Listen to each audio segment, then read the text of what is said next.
Now, Simon, you recently wrote a book called Why People Fail. What are some of the reasons people fail? Well, there's a stack of them, and I've experienced most of them. But look, I think first off, a lack of clarity. I mean, you ask the average person, where is it that you want to be precisely in 3 years? They can't tell you. If you ask someone who works in a company, what are the 3 most important tasks that you've got? They have to think about it. They can do it in a few minutes, but most people can't immediately go bam, bam, bam, and in order, that's my priorities. And if you ask people what are the top 2 constraints to you growing your business, they can't immediately tell you what their top 2 constraints are. They simply can't. And so, as they say, if you don't know which way you're going, any road will take you there. They end up in this limbo land of semi-efficiency because they don't have clarity. So number 1 is clarity. I think number 2 is productivity. We live in a physical universe. Whether we like it or not, we are in the business of moving things around physically, whether it's people, money, or actual, services and products. And so we need to become experts at doing that to a high degree. Now, the truth is, you and I know people who can do in 1 week what other people can't do in 1 month.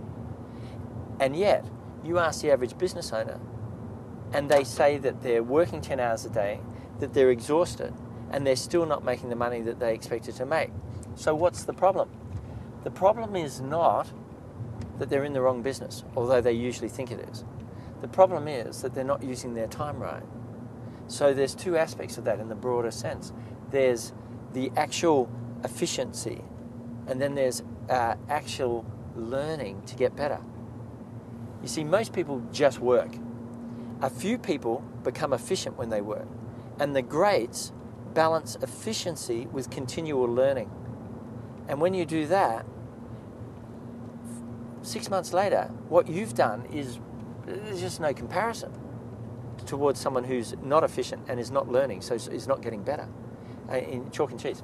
And then, look, there's 16 in the book, Why People Fail, but let me just give you one more.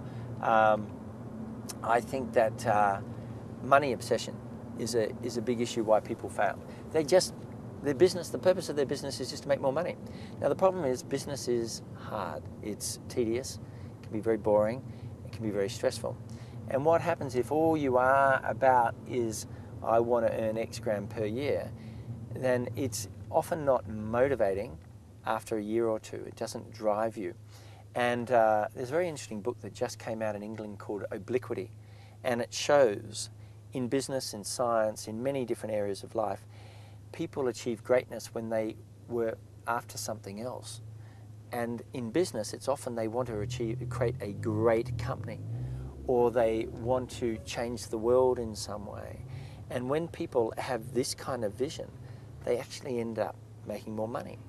Or in advertising, a lot of the ad agencies that want to actually just have a really fun environment and do beautiful work end up making more money than the ones that go into business just for more money. So I think that money obsession can be a danger as well.